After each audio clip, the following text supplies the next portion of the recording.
Un padre soltero aceptó un trabajo que nadie quería como chofer de un multimillonario y vivió los mejores días de su vida.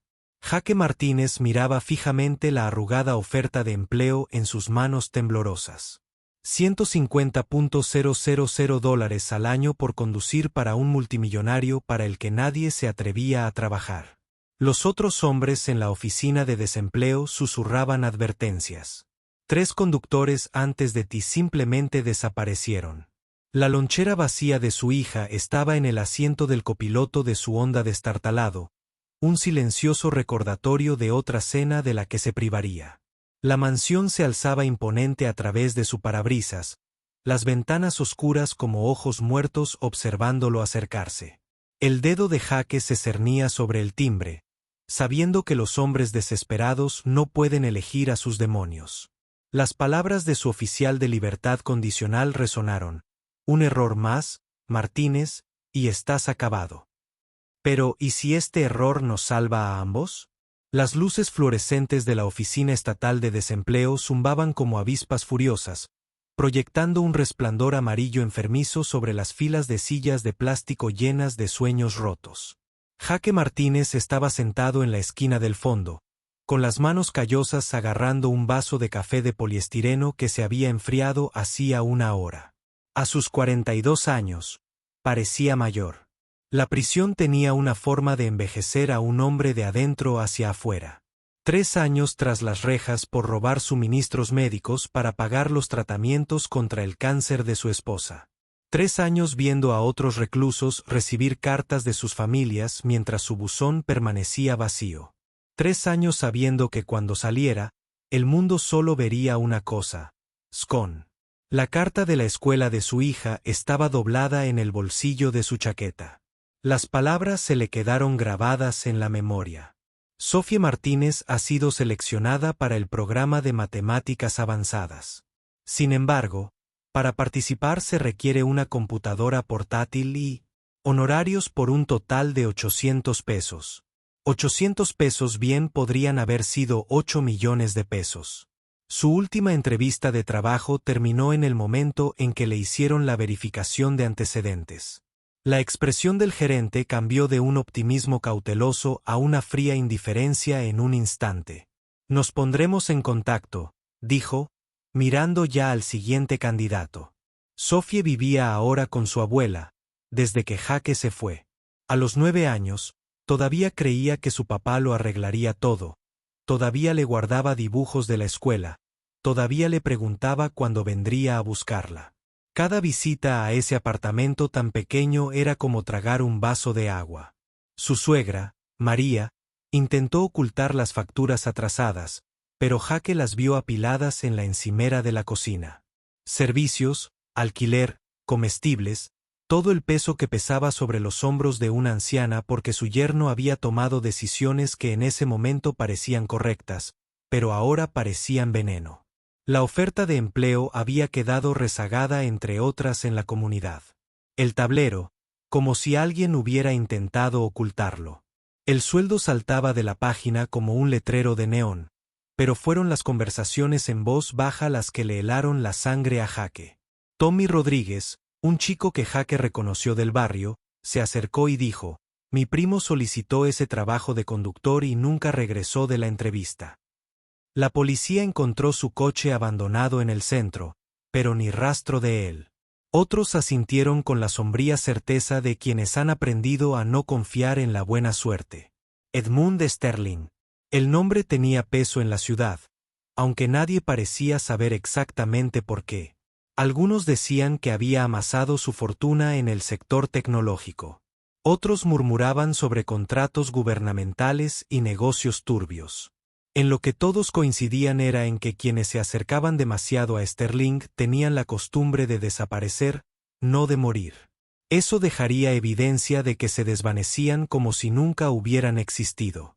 Jaque había investigado en la biblioteca pública, hojeando artículos de noticias que presentaban a Sterling como un multimillonario solitario que vivía en una mansión que parecía una fortaleza en las afueras de la ciudad. Sin familia, sin amigos, sin presencia en redes sociales, solo dinero y misterio. Ahora Jaque estaba sentado en su honda frente a la finca de Sterling, observando cómo las cámaras de seguridad seguían sus movimientos. Las puertas de hierro estaban abiertas, pero de alguna manera eso se sentía más siniestro que si hubieran estado cerradas. Era como entrar en una. Se escondió en la telaraña voluntariamente. Su teléfono vibró con un mensaje de María. Sophie preguntó cuándo volverías a cenar. Le dije pronto. Por favor, no me hagas quedar como mentiroso, mío. Las palabras le impactaron más que la sentencia de cualquier juez. Miró la oferta de trabajo una vez más, con ese salario imposible que podría cambiarlo todo. Luego cruzó las puertas. La puerta principal de la mansión se abrió antes de que Jaque pudiera llamar, como si alguien lo hubiera estado observando. El hombre que abrió no era el que Jaque esperaba. Edmund Sterling parecía un profesor universitario jubilado, delgado, canoso, con un cardigan que había visto décadas mejores. Sus ojos, sin embargo, eran diferentes. Tenían esa intensidad serena que incomodaba a los hombres adultos, la mirada de alguien que lo veía todo y no olvidaba nada. Señor Martínez, dijo Sterling, con la voz ligeramente áspera de un hombre que no la usa a menudo. Es puntual. Eso es alentador. Se hizo a un lado, indicándole a Jaque que entrara. Una habitación que parecía más un museo que un hogar. Las paredes estaban cubiertas de cuadros que parecían caros y fotografías que parecían personales, aunque Jaque no podía distinguir los rostros desde donde estaba. Gracias por recibirme, señor Sterling, dijo Jaque con voz más firme de lo que sentía. La casa olía a libros viejos y cera para muebles, con un toque subyacente de algo más. A soledad, tal vez, o a secretos guardados demasiado tiempo. Sterling lo condujo por pasillos que parecían interminables. Habitaciones pasadas atisbadas a través de puertas entreabiertas. Jaque vislumbró una biblioteca con libros apilados del suelo al techo, una sala de estar con muebles cubiertos y lo que parecía el dormitorio de un niño, aunque la cama estaba hecha con precisión militar y el polvo bailaba bajo la luz del sol de la tarde. Finalmente, llegaron a la oficina de Sterling, una habitación dominada por ventanales que ofrecían vistas a jardines perfectamente cuidados. Siéntese, dijo Sterling, acomodándose detrás de un escritorio que parecía una pista de aterrizaje. Abrió una carpeta manila, sin duda el expediente de Jaque, y la estudió con la atención metódica de quien disecciona una muestra de laboratorio. 3 años en la cárcel de Millfield, robo de suministros médicos, esposa fallecida de cáncer. Levantó la vista, con esos ojos penetrantes clavados en los de Jaque.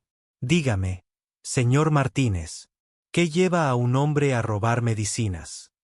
El primer instinto de Jaque fue dar la respuesta ensayada, la que había practicado para las entrevistas de trabajo. En cambio, algo en la franqueza de Sterling lo hizo decir la verdad.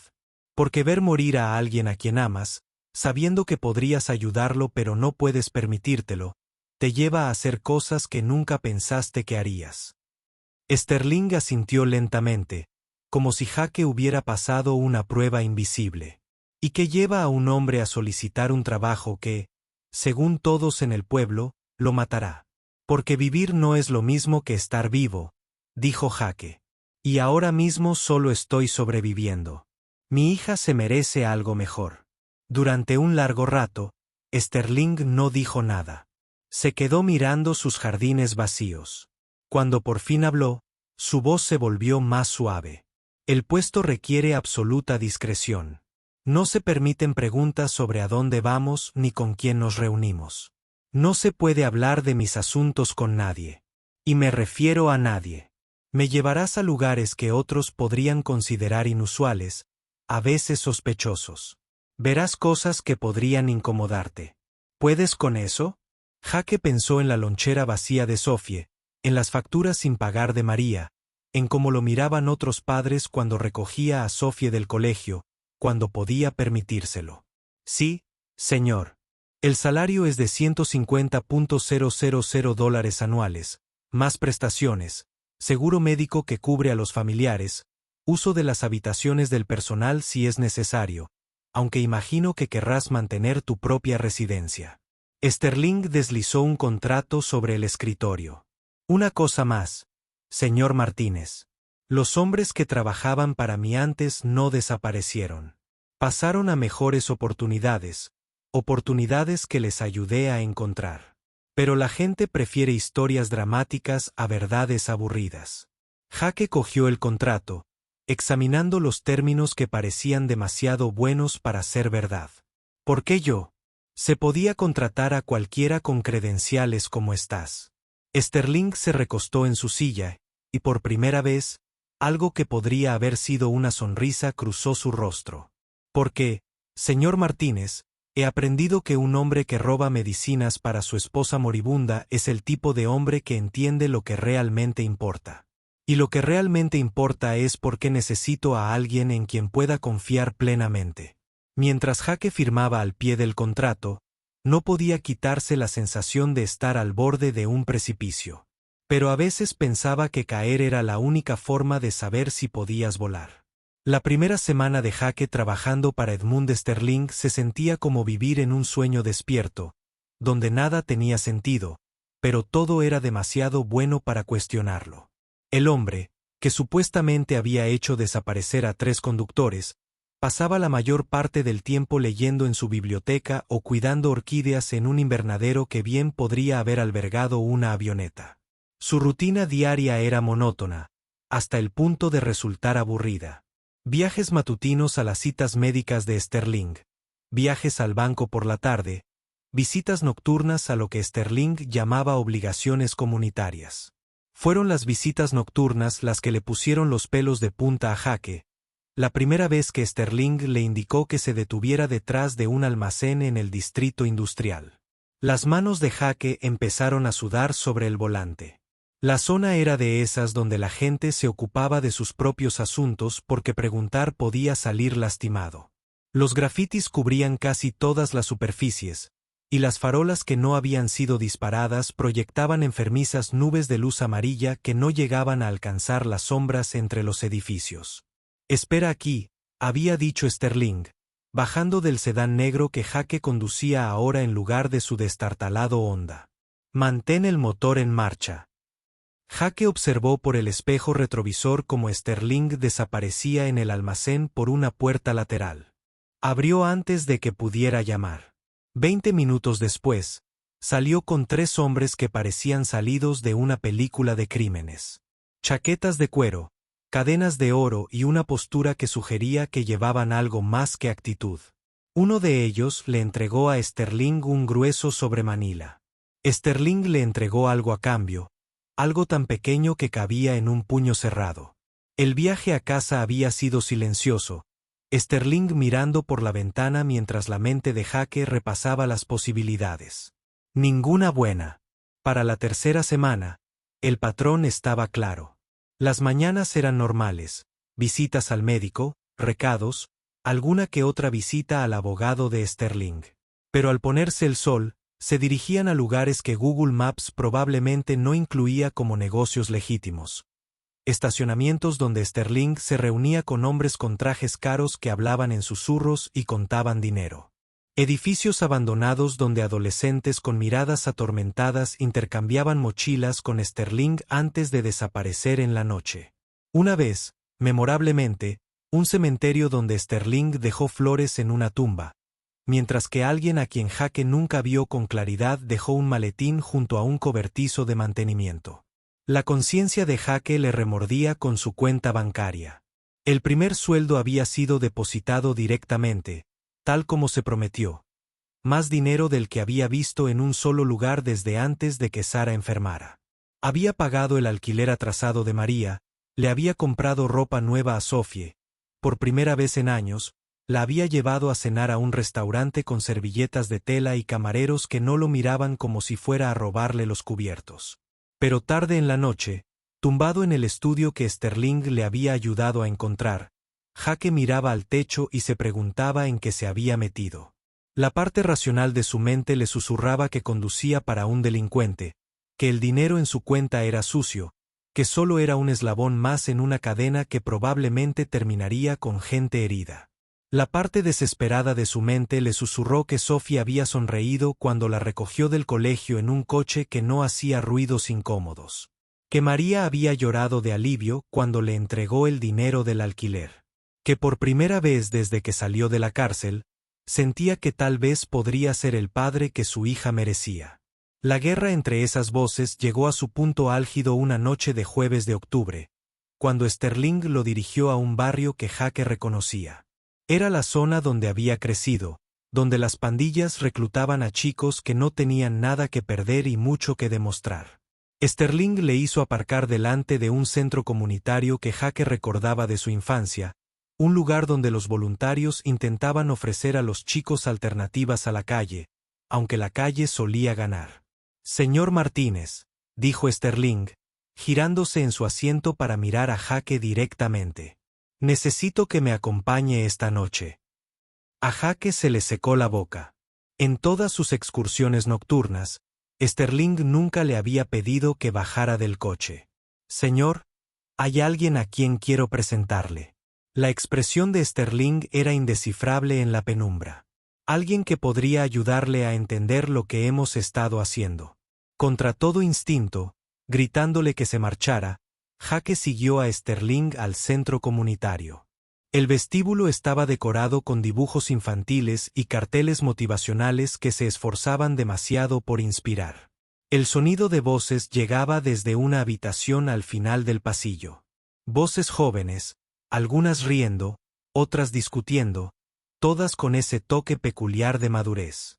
Sterling lo condujo a una oficina donde una mujer de unos 50 años estaba sentada tras un escritorio lleno de solicitudes de becas y horarios de voluntariado. Levantó la vista cuando entraron y su rostro se iluminó con una sonrisa que la transformó de trabajadora social cansada en la tía favorita de alguien. «Edmund», dijo, levantándose para abrazar a Sterling como a un viejo amigo. «Justo a tiempo. Los niños están emocionados de verte». «Hola, Carmen», respondió Sterling, y Jake se sobresaltó por la calidez de su voz. «Me gustaría presentarles a Jake Martínez, mi nuevo conductor». «Jake, ella es Carmen Rodríguez. Dirige los programas juveniles aquí». Carmen estrechó la mano de Jake con la firmeza de quien ha aprendido a imponer respeto en un mundo que no lo daba libremente. «Encantado de conocerte, Jake. Edmonds me habló de ti. Dijo que podría interesarte ver lo que hacemos aquí». Antes de que Jake pudiera preguntar qué le había contado Sterling, los guiaba por el pasillo hacia las voces. Entraron en una sala donde unos 20 adolescentes estaban sentados en círculo, algunos en sillas plegables, otros en el suelo. Tenían entre 14 y 18 años, y Jake reconoció la mirada en sus ojos, la particular mezcla de esperanza y cinismo que emanaba de vidas que habían comenzado con dificultades y seguían así. «Todos», gritó Carmen, y la sala se quedó en silencio. «Quiero que conozcan al señor Sterling y al señor Martínez». La reacción fue inmediata y sorprendente. En lugar de la hosca sospecha que Jake esperaba, varios de los niños saltaron a saludar a Sterling con genuino entusiasmo. Una chica con mechas moradas en el pelo lo abrazó como si fuera de la familia. Un chico con tatuajes. Los ojos que le subían por el cuello le mostraron a Sterling algo en su teléfono con evidente orgullo. «El señor S me metió en ese curso intensivo de programación del que te hablé», decía el chico.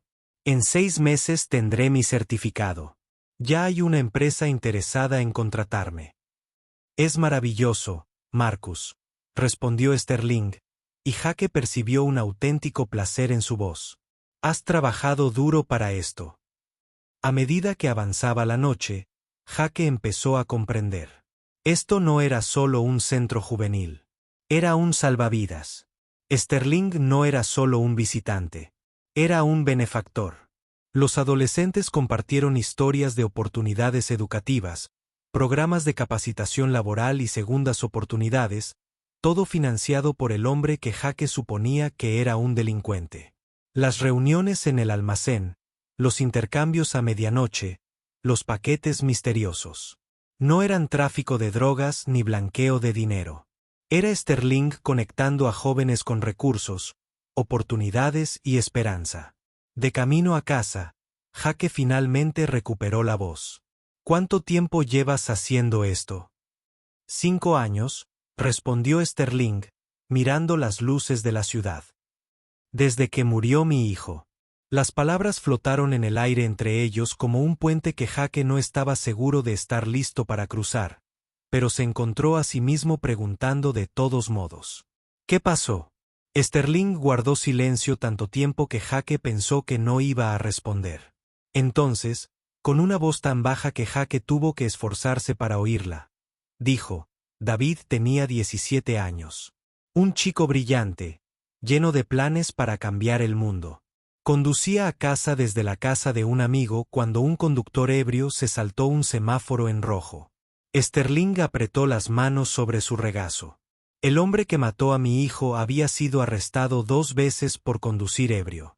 Debería haber estado en la cárcel, pero su abogado le consiguió acuerdos con la fiscalía y reducciones de sentencia. El sistema le falló a mi hijo, el señor Martínez. Así que decidí construir uno mejor. Jake se detuvo en la entrada de Sterling y se sentó en la oscuridad, con el motor al ralentí, tratando de procesar todo lo que había aprendido. La gente con la que te reúnes. Trabajadores sociales, consejeros, empleadores dispuestos a darles una segunda oportunidad a los jóvenes. Los paquetes sospechosos son computadoras portátiles para estudiantes que no pueden pagarlas, ropa de trabajo para entrevistas de trabajo, a veces solo comida para familias con dificultades. Sterling miró a Jake directamente. Podría firmar cheques desde mi oficina, pero eso sería caridad. Lo que estos jóvenes necesitan no es caridad. Es una oportunidad. Necesitan ganarse lo que consiguen para sentirse parte de algo en lugar de solo receptores. Y el secretismo. Sterling sonrió, la primera sonrisa genuina que Jake le había visto. ¿Alguna vez has sido pobre, señor Martínez? Realmente pobre, donde cada dólar importa y el orgullo a veces es lo único que te queda. Jake asintió. Entonces entiendes por qué un pandillero de 17 años no puede ir a una entrevista de trabajo sabiendo que todos asumen que solo tuvo la oportunidad porque un hombre rico sintió lástima por él. Mejor dejarles creer que se la ganaron por méritos propios. Sterling abrió la puerta del coche, lo cual, por cierto, hicieron. Solo me aseguré de que el mérito tuviera la oportunidad de importar. Mientras Jake conducía a su apartamento, su mente daba vueltas. Todo lo que había asumido sobre Sterling, sobre el trabajo, sobre sus propios compromisos morales, había sido erróneo. No trabajaba para un criminal. Trabajaba para alguien que había descubierto cómo convertir el dolor en propósito, que había elegido construir en lugar de destruir. Pero al aparcar, Jake vio una camioneta negra al ralentí al otro lado de la calle, con sus ocupantes ocultos tras las ventanas tintadas. El vehículo arrancó en cuanto Jake aparcó, pero no sin antes vislumbrar las placas del gobierno. Alguien más observaba a Edmund Sterling. Y ahora Jake se dio cuenta, con un escalofrío que no tenía nada que ver con el aire de octubre, de que probablemente también lo observaban a él. El FBI contactó a Jake un martes por la mañana mientras compraba café en una tienda a 2 manzanas de su apartamento. La agente sarachenera asiático-americana, de unos 35 años, con ese porte profesional y acentuado que sugería que había ascendido en un sistema que no se lo había puesto fácil. Su compañero, el agente David Walls, era mayor, con aspecto irlandés, canas en las sienes y ojos que habían visto demasiado. «¿Jake Martínez?», preguntó Chen, deslizándose en la cabina frente a él antes de que pudiera responder. Walls se sentó a su lado, acorralando a Jake. «Nos gustaría hablar con usted sobre su empleador». La mano de Jake se apretó alrededor de su taza de café. «No sé de qué está hablando».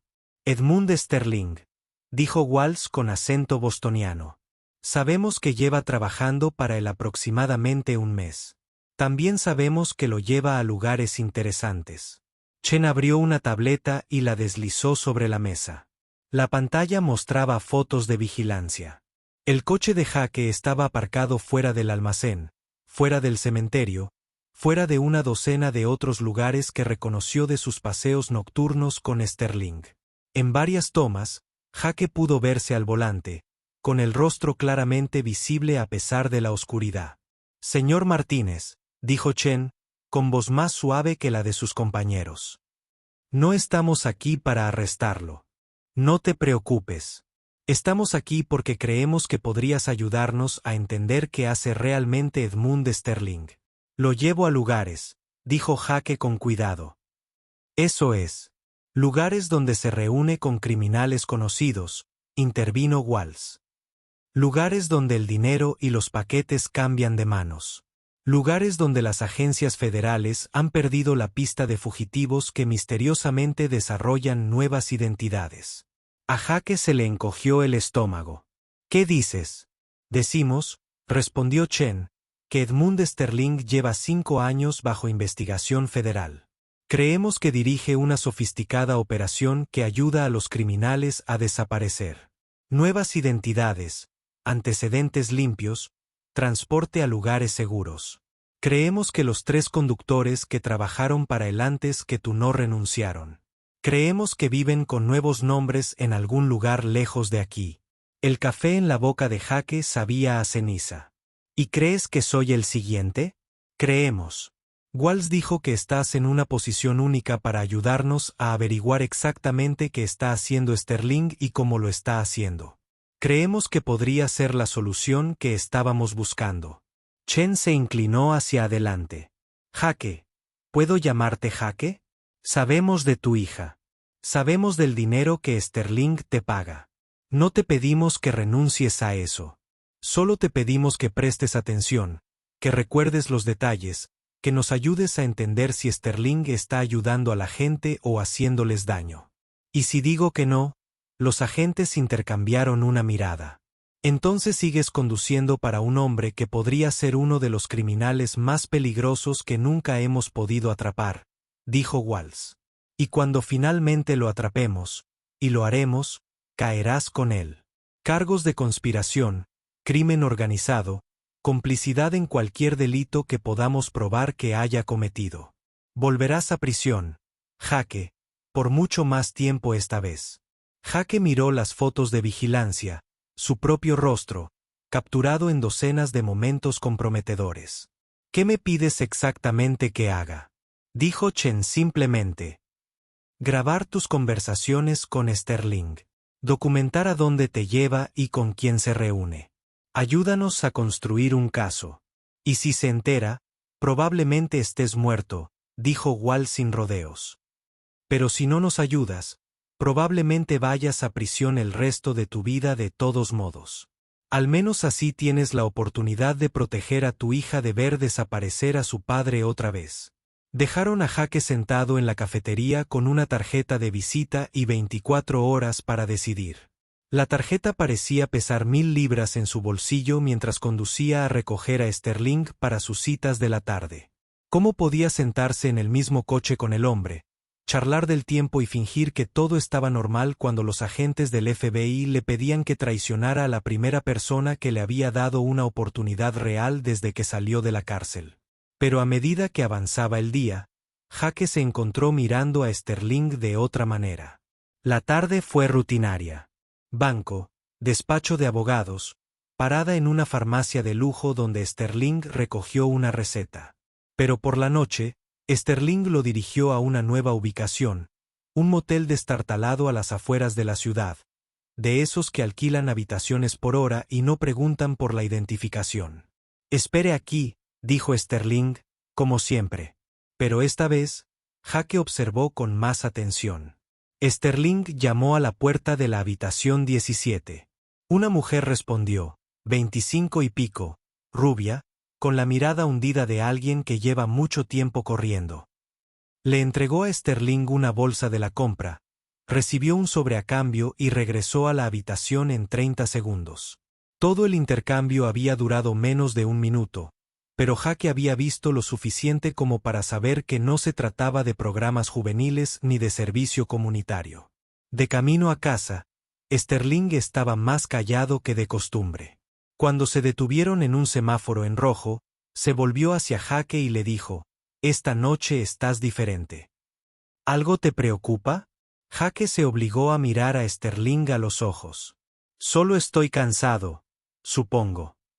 Sterling lo observó un momento, y Jake tuvo la incómoda sensación de que el hombre mayor podía ver a través de él.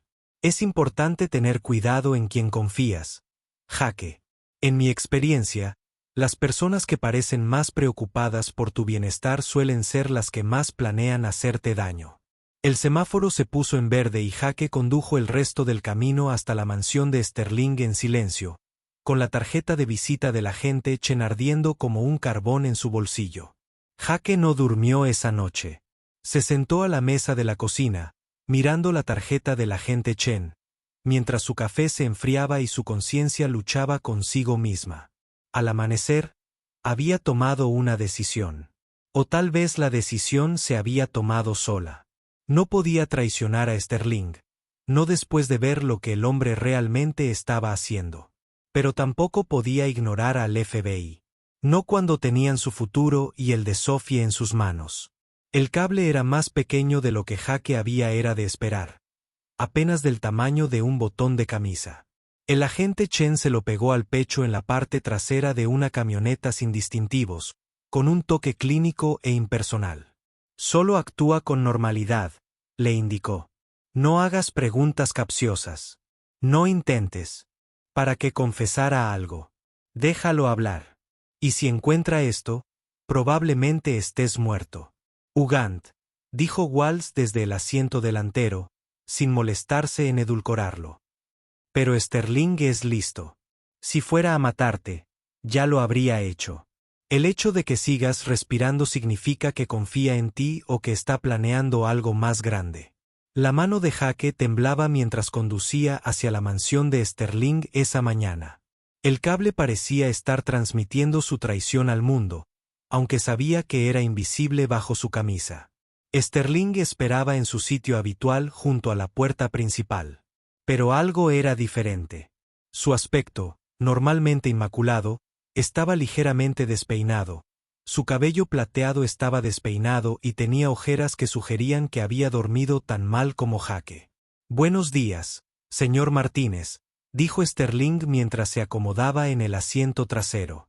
Su voz tenía una fuerza que no había tenido antes. «Tengo algunas paradas inusuales que hacer hoy. Espero que estén preparados». Su primer destino fue un edificio federal en el centro, concretamente la oficina del FBI. A Jake se le heló la sangre al llegar al control de seguridad. ¿Era este el final? ¿Había descubierto Sterling lo que hacía Jake? ¿Estaba a punto de ser entregado a los mismos agentes que lo reclutaron? Pero Sterling no salió.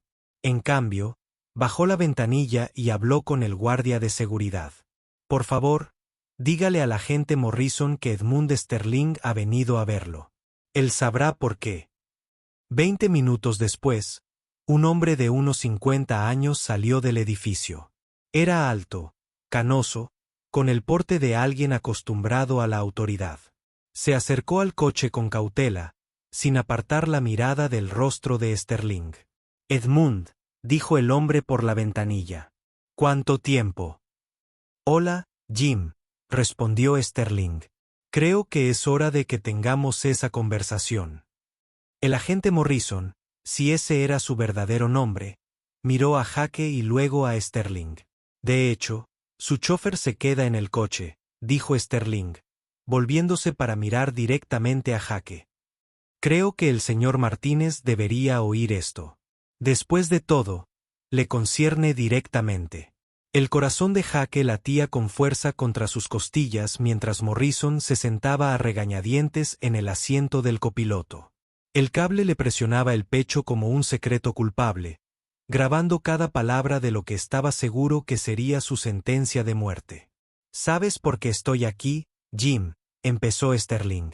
«Tu gente se acercó a mi chofer, específicamente al agente Chen y al agente Walls. Quieren que use un micrófono para espiarme». La cara de póker de Morrison no se alteró, pero Jake vio que su mandíbula se tensaba ligeramente. «No sé de qué estás hablando, Edmund. Por favor». La voz de Sterling tenía un dejo de agotamiento. Llevamos 5 años dándole vueltas. ¿Crees que dirijo algún tipo de empresa criminal, ayudando a fugitivos a desaparecer, blanqueando dinero con mi labor benéfica? ¿Y sabes qué?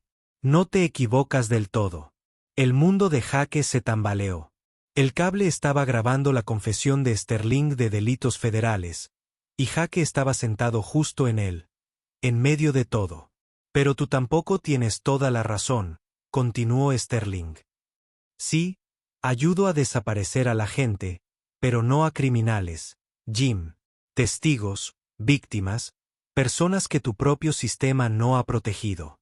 Morrison se inclinó hacia adelante. ¿Qué dices? Sterling metió la mano en su chaqueta y sacó una gruesa carpeta manila. Digo que durante 5 años he estado haciendo el trabajo que la Protección Federal de Testigos debería haber hecho, pero no pudo. Cuando el testimonio de María Santos puso al cártel de drogas de su exmarido tras las rejas y tu gente no pudo garantizar su seguridad, ¿quién crees que le dio una nueva identidad y una nueva vida en Oregón? Cuando Tommy Chen, sí, pariente de tu agente, Chen, se negó a testificar contra la red de tráfico de personas que mató a su hermana porque temía que mataran a su hija. ¿Quién crees que se aseguró de que ambos desaparecieran antes del juicio? La mente de Jake dio vueltas mientras las piezas de un rompecabezas que no sabía que existían de repente encajaban en su lugar.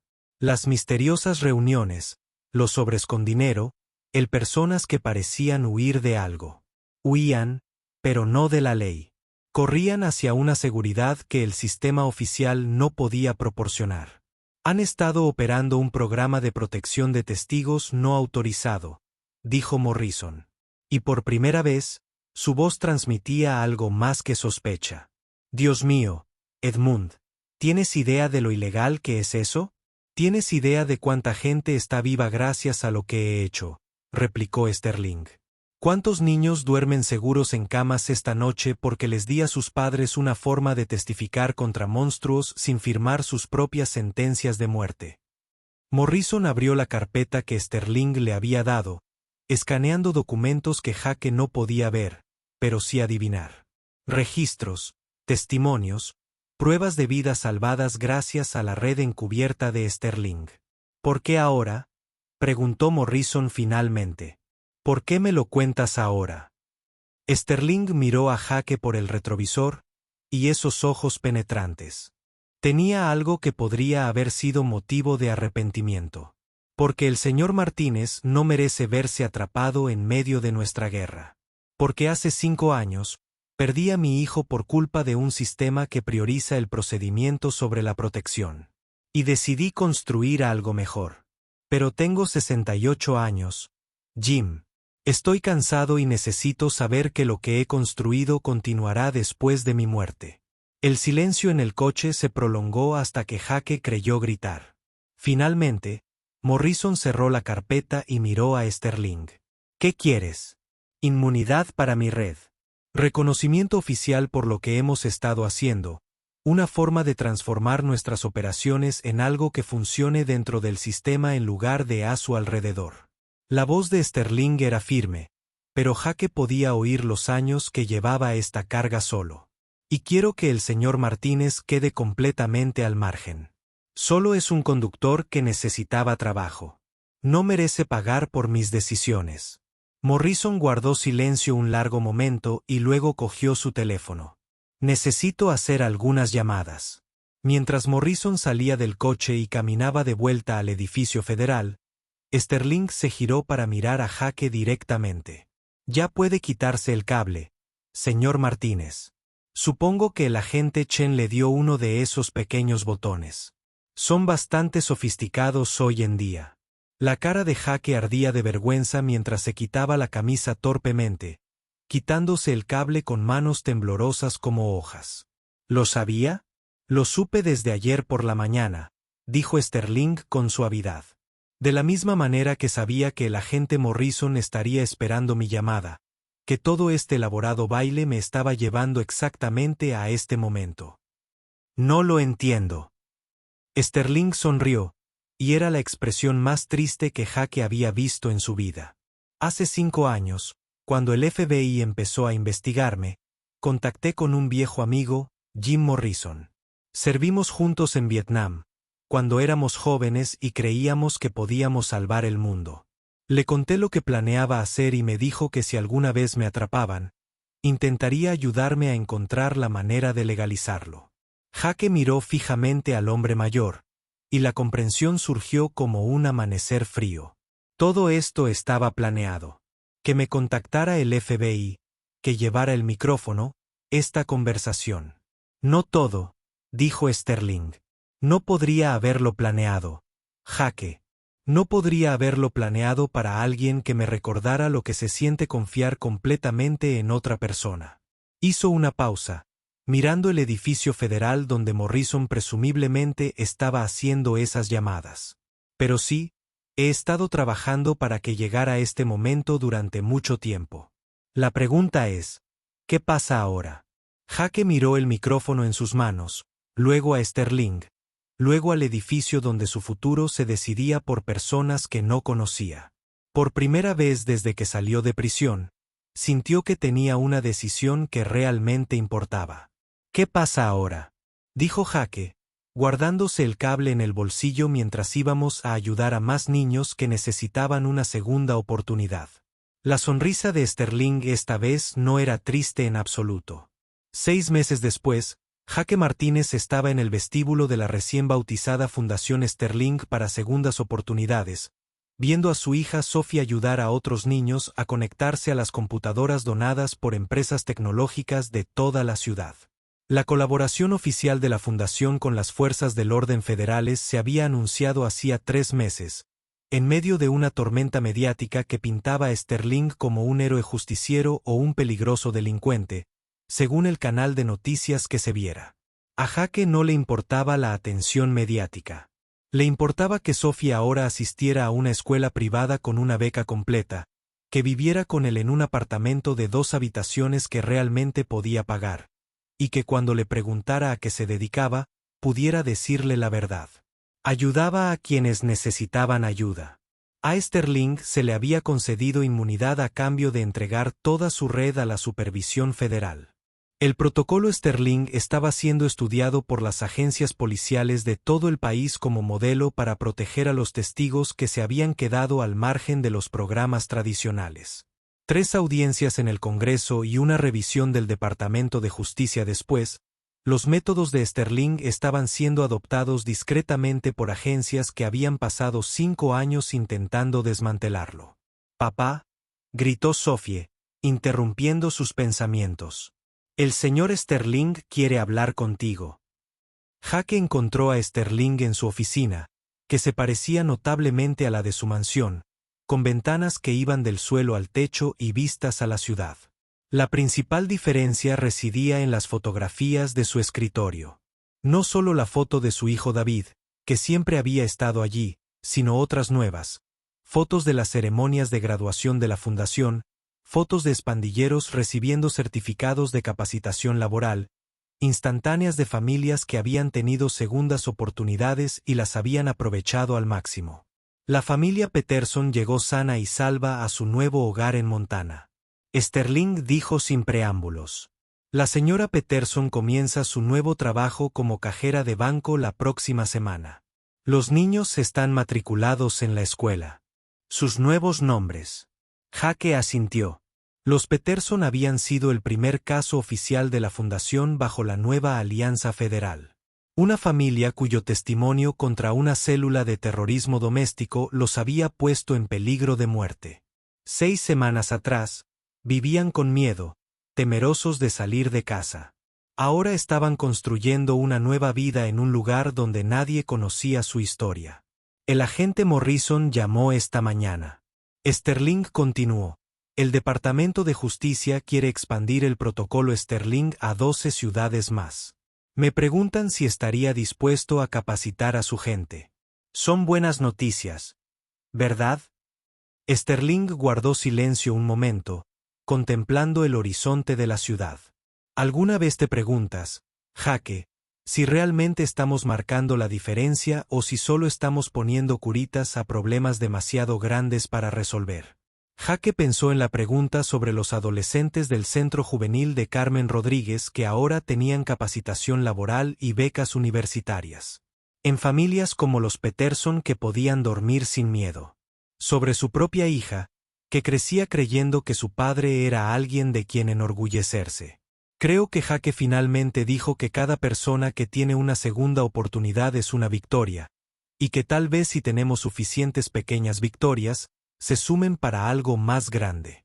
Sterling sonrió y cogió la fotografía de David de su escritorio. Habría cumplido 22 años este año. Solía imaginarme en que se habría convertido. Médico, abogado, tal vez incluso presidente.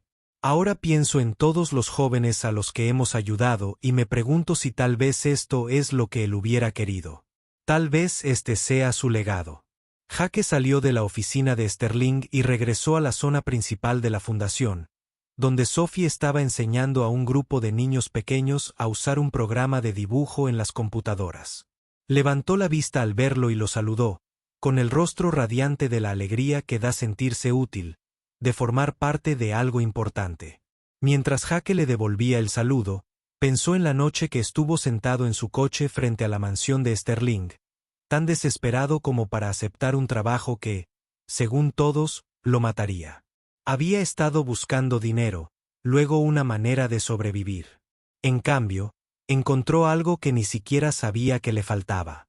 Un propósito. El trabajo que nadie quería le había dado todo lo que nunca se había atrevido a desear. A veces, reflexionó Jaque, lo más peligroso es confiar en alguien para que vea más allá de quien has sido y en quien podrías llegar a ser. Y a veces, si tienes mucha suerte, esa confianza transforma no solo tu vida, sino la de todos los que te rodean. Sophie volvió a llamarlo, emocionada por mostrarle algo nuevo que había aprendido. Jaque Martínez, exconvicto, exhombre desesperado, actual subdirector de la Fundación Sterling para Segundas Oportunidades, se acercó a ver lo que su hija había creado. Afuera, la ciudad. Continuó su antiguo ritmo de ruptura y sanación, de gente cayendo y levantándose, de segundas oportunidades floreciendo en los lugares más inesperados. Y en un pequeño edificio de oficinas donde la esperanza se había convertido en política y el dolor en propósito. Una niña enseñaba a otros niños a dibujar sus sueños en pantallas que brillaban como promesas en la tarde. Noche.